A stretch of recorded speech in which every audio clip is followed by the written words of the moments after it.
தென்னாடுடைய சிவனே போற்றி, எந்நாட்டவர்க்கும் இறைவா போற்றி. அனைத்து தமிழ் உள்ளங்களுக்கும் கனிவான வணக்கங்கள். நிகழும் ஸ்ரீ மங்களகரமான குரோதி ஆண்டு நவம்பர் மாதம் 16ஆம் தேதி சனிக்கிழமை அன்று பிரதமை திதியில் கிருத்திகை நட்சத்திரத்தில் வரியான் நாமயோகத்தில் பாலவம் கர்ணத்தில் அமிர்தயோகம் கூடிய நன்னாளில் இந்த மகத்தான கார்த்திகை மாதம் பிறக்கிறது. கார்த்திகை மாதம் என்றாலே ஐயப்பனுக்கு விரதம் ஆரம்பிக்கக்கூடிய காலகட்டம் ஆகும்.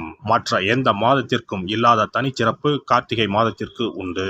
இந்த கார்த்திகை மாதத்தில்தான் மழை, வெயில், பனி ஆகிய அனைத்தும் கலந்த காலநிலை நிலவும். கார்த்திகை மாதத்தில் கார்த்திகை தீபம், சோமவார விரதம், உமா மகேஸ்வர விரதம், கார்த்திகை ஞாயிறு விரதம், கார்த்திகை விரதம், விநாயகர் சஷ்டி விரதம், முடவன் முழுக்கு, கார்த்திகை மாத வளர்பிறை, துவாதசி, துளசி கல்யாணம் போன்ற வழிபாடுகள் மேற்கொள்ளப்படுகின்றன. சூரிய பகவான் விருச்சிக ராசியில் சஞ்சரிக்கக்கூடிய கார்த்திகை மாதத்தில் சூரிய புதன் சேர்க்கையால் புதாதித்ய ராஜயோகமும், சூரியன் குரு எதிரெதிர் ஸ்தானத்தில் சஞ்சரிக்கும் போது சம சப்தம யோகமும், சூரியனுக்கு தனஸ்தானத்தில் சுக்கிரனின் அமைப்பால் வேசி யோகமும் உருவாகிறது. இந்த கிரக அமைப்பினால் உங்கள் ராசிக்கு இம்மாதம் ஏற்படும் சுபம் மற்றும் அசுப பலன்கள் என்ன என்பதனையும், அசுப பலன் ஏற்படுமாயின் ராசிக்காரர்கள் செய்ய வேண்டிய பரிகாரம் என்ன, வழிபட வேண்டிய தெய்வம் யார் என்பதனை பற்றியும் விரிவாக காண்போம். பிறக்கப் போகும் இம்மாதத்தில் உங்கள் வாழ்வில் வளமும் நலமும் செல்வ செழிப்பும் பெற்று வாழ்வில் உயரிய நிலையை அடைய எல்லாம் வல்ல எம்பெருமானை வேண்டி விரும்பி கேட்டுக்கொள்கிறேன். சிம்ம ராசி அன்பர்களே, நீங்கள் உங்களை எதிர்ப்பவர்களை தக்க சமயத்தில் வெற்றி கொள்வீர்கள். இந்த மாதம் பணவரத்து அதிகரிக்கும். எதிர்பாராத நல்ல திருப்பங்களை ஏற்படுத்தும். மனதில் சந்தோஷம் உண்டாகும். எந்த பிரச்சனை வந்தாலும் சமாளித்து முன்னேறி செல்வீர்கள். தெளிவான முடிவுகள் எடுப்பதன் மூலம் இழுபறியான காரியங்கள் சாதகமாக நடந்து முடியும். தனஸ்தானத்தில் இருக்கும் குருவால் பொருளாதாரம் மேலோங்கும்.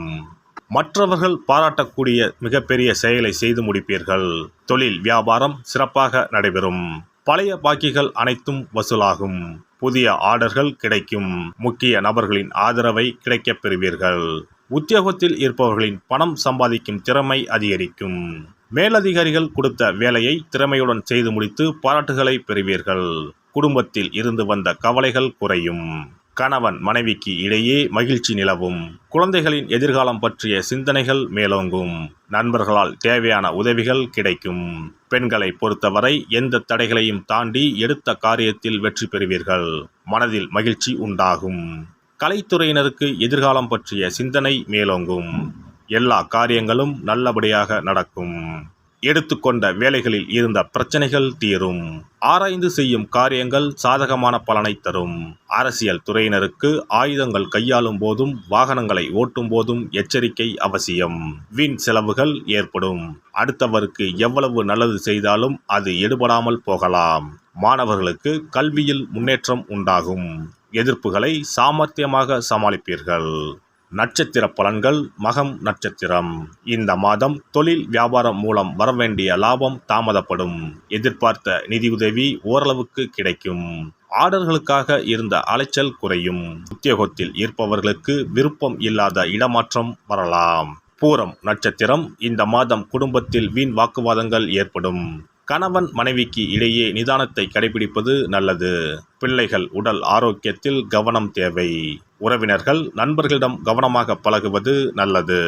உத்திரம் 1ஆம் பாதம். இந்த மாதம் எந்த ஒரு காரியத்தையும் செய்து முடிக்கும் வரை அந்த காரியம் முடியுமோ முடியாதோ என்ற மனக்கவலை இருக்கும். வீண் அலைச்சல் குறையும். மாணவர்களுக்கு கல்வியில் வெற்றி பெறுவது பற்றிய மனக்கவலை இருக்கும். சக மாணவர்களுடன் வாக்குவாதங்களை தவிர்ப்பது நல்லது. அருகில் இருக்கும் சிவன் ஆலயத்திற்கு சென்று ஞாயிற்றுக்கிழமையில் அபிஷேகம் செய்து வணங்கி வர எல்லா தொல்லைகளும் நீங்கும். எதிர்பார்த்த காரியம் நன்றாக நடக்கும். சிறப்பு தொகுப்பு. கண் திருஷ்டிகள் அகன்று தடைப்பட்டு கொண்டிருக்கும் காரியங்கள் நிறைவேற செய்ய வேண்டிய பரிகாரம் என்ன என்பதனை பற்றி காண்போம். வாழ்க்கையில் நல்ல நிலையில் இருந்தவர்கள் கூட திடீரென்று பொருளாதாரம் இழந்து மன கஷ்டங்களுடன் வாழும் நிலை ஏற்படும். இந்த நிலை எதனால் ஏற்பட்டது என்று ஆராய்ந்து பார்த்தால் பெரும்பாலும் அவர்களின் மீதான கண் திருஷ்டிதான் காரணமாக இருக்கும். கல்லடி பட்டாலும் கண்ணடி படக்கூடாது என்று சொல்வார்கள் அல்லவா, அது உண்மைதான். இது போன்ற பிறரின் பொறாமை கொண்ட கண் திருஷ்டியினால் பலரின் வாழ்க்கை சிரமத்திற்கு ஆளாக நேரிடும். இது போன்ற கண் திருஷ்டிகளிலிருந்து எப்படி தப்பிப்பது? இருக்கவே இருக்கிறது எளிதாக கிடைக்கும் ஊமத்தஞ்செடி. தெய்வ சக்தி நிறைந்த செடியாக கருதப்படும் ஊமத்தஞ்செடியின் காய், பூ, இலைகள் என அனைத்தும் தீய சக்திகள் விரட்ட பரிகாரத்துக்கு பயன்படுகிறது. பொதுவாக ஊமத்தம் காய்க்கு கெடுதலை அகற்றக்கூடிய சக்தி உண்டு. நம் வீட்டில் உள்ள எதிர்மறை சக்தியை அகற்றுவதற்கு ஊமத்தங்காய் தீபம் சிறந்த பரிகாரமாகிறது. தெய்வீக மகத்துவம் நிறைந்த ஊமத்தங்காய் மற்றும் பூவையும் எடுத்துக்கொள்ளுங்கள். வீட்டுக்கு அருகில் இல்லை என்றால் நாட்டு மருந்து கடைகளில் கிடைக்கும். இந்த 2 பொருட்களையும் மஞ்சள் தண்ணீரை கொண்டு நன்றாக கழுவி விடுங்கள். சிறிது நேரம் அவற்றிலுள்ள ஈரம் போக ஆறவிட்டு பிறகு அவற்றை ஒரு மஞ்சள் துணியில் குலதெய்வத்தை வேண்டி ₹1 நாணயத்தோடு சேர்த்து முடிந்து வீட்டின் நிலைப்படியில் கட்டி தொங்க விடுங்கள்.